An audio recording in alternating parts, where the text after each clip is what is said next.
The arrival of a gaggle of young men, all presumed to be active members of the George Street gang, a majority of whom are quite familiar with the penal system, is the first of several admissions to the Belize Central Prison over the next several hours.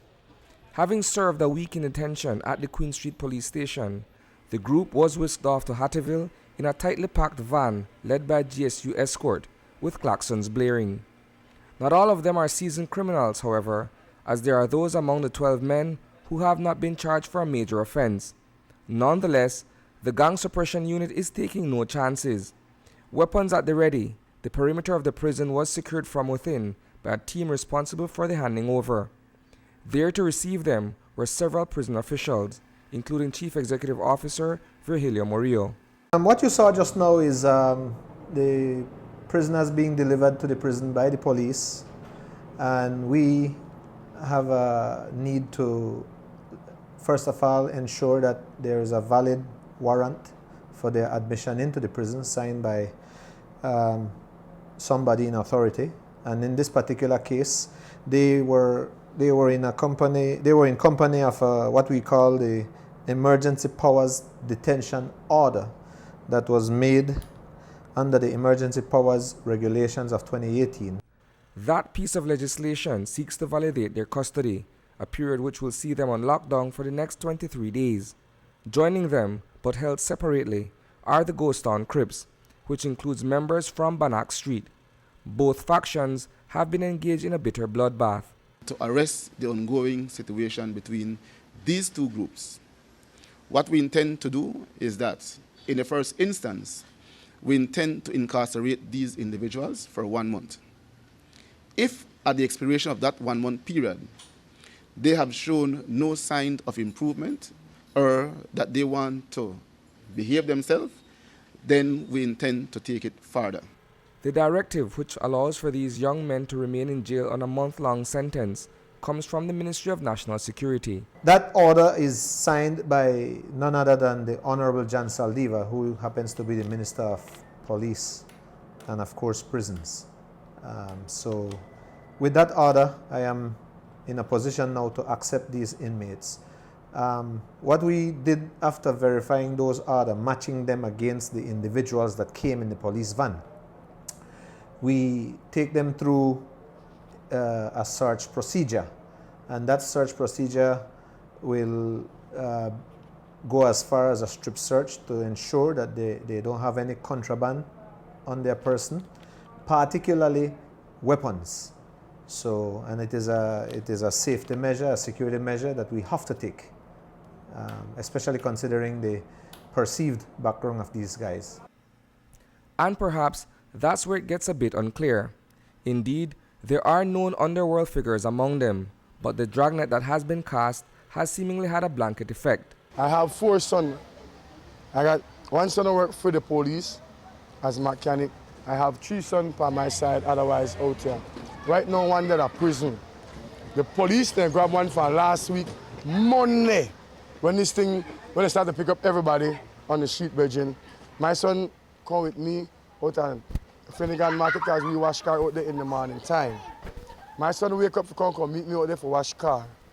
The policeman they freeze my son and take my son to station from that Monday there until they went to the Wednesday. Have my son for so long. Now my son call me and tell me that look for send him the Hattieville prison. Now my son gang do BDF test. My son pass the test, get 1 call back to come back in the 20th of September to do a medical. If you go back in the 7th of October for the 3 months training. Now how can my son do these things with the opportunity he get by getting who along with the police officers for wrong guys? If that story is to be believed, then Sebastian Nunes' son now finds himself in quite a pickle, having been trooped to the Belize Central Prison earlier today along with almost 60 other inmates. Arrangements have been made by a welcoming committee long before their arrival. The prison does have the capacity to accommodate these 75 people. The prison has a capacity of 2,100 people. The head count currently stands at 1,225. So we more than have the space. With respect to where specifically they will be placed, I cannot disclose that in the interest of security. But suffice me to say that definitely we have things in place and we're ready to accommodate them. They will be separated based on the gangs to which they belong. Can you speak somewhat to that? Well, most certainly. We have an inmate classification committee that definitely will make their classification based on the level of threat and the level of risk posed by these individuals. And we've been very effective over the years with respect to how we handle gangs in the prison. As a matter of fact, as we speak, I have 127 people who are considered gang members within the prison currently. And that is amongst the 19 different the 19 different gang factions that we are aware of.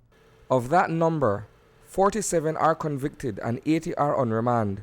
These incoming prisoners, despite their respective allegiances, are not on remand, neither have they been convicted of a crime.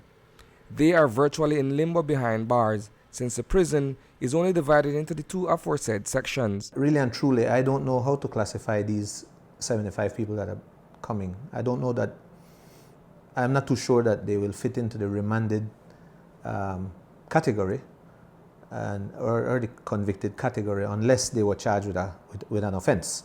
That brings us back to Nunes, who swears that his son is none of the above and is being placed into a system where he is forced to be aligned with one of the two gangs while incarcerated. My son don't know a minister society or a gang banging man like that for to do things out of the way that they have to grab my son and have my son so long, plus send him to jail. I can't talk with everybody. I don't know who don't want to talk or who afraid. But my child, I want to talk for my child, because I am ma and pa, and me have to be behind there and look into them.